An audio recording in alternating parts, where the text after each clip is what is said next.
Time now for an update from Fox Carolina News and Fox Carolina Weather. Weather rates certified most accurate. Good afternoon. We are following some breaking news out of Northeast Georgia. Toccoa police and the GBI have named a suspect in a Sunday night murder.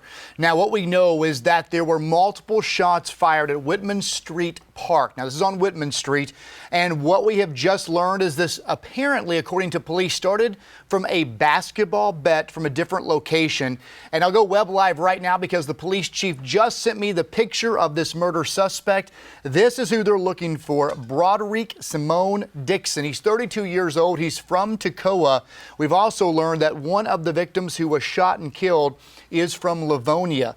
The second person this man's accused of shooting is in Gainesville, recovering from multiple gunshots. But again, we just got this picture of the murder suspect out of Toccoa, Georgia. He is considered armed and dangerous. 32-year-old Broderick Simone Dixon.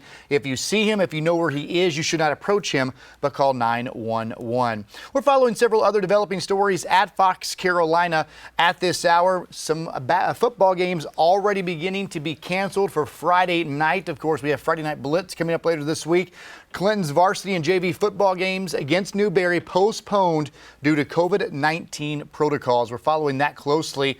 And I-26 is still backed up at this hour because of a 18-wheeler that crashed into a semi there in Spartanburg County. We're following the very latest on that. We're also working on a deadly crash down in Franklin County, Georgia, just across the South Carolina state line.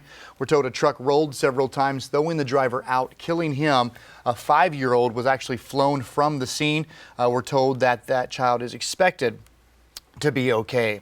We're learning more about a man who was hit and killed last night on Augusta Road. We're working to get more information on that crash. And of course, we're following the very latest on Ida. Of course, hit the Gulf Coast as a Cat 4 hurricane, causing a lot of damage down in Louisiana. And we're going to be looking at the impacts from Ida tomorrow. Let's check in with Chief Meteorologist Kendra Kent. So, Kendra, that is not what we like to see, especially what we just went through 2 weeks ago.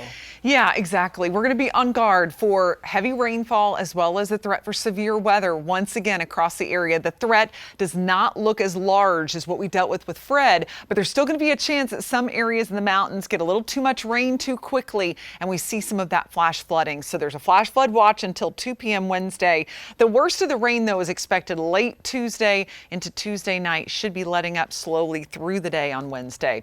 And when it comes to severe weather, storms will be developing through the day along with that heavy rain threat. Isolated tornadoes are possible, and that threat would really kick up toward around 4 o'clock in the afternoon and be ongoing into the evening hours. So keep your guard up all day, but really it's toward the middle part of the afternoon and into the late night that we'd have the best chance for a quick spin up tornado and also the chance for some very heavy rainfall. When it comes to the severe threat for tomorrow, though, really Atlanta down is in the heart of that threat where you see the yellow. That's the slight risk, a level 2 risk. We're on the lowest end, meaning that we have a chance for some isolated severe weather, meaning an isolated brief spin up tornado or some damaging wind. So we'll be watching for that as we go throughout the day on Tuesday. Of course, you'll want to check in with us on the 4, 5, and 6 o'clock newscasts. Bob and I will have team coverage to get you prepared for tomorrow. And of course, you want to download the Fox Carolina app and check us out on Facebook as well as our YouTube channel.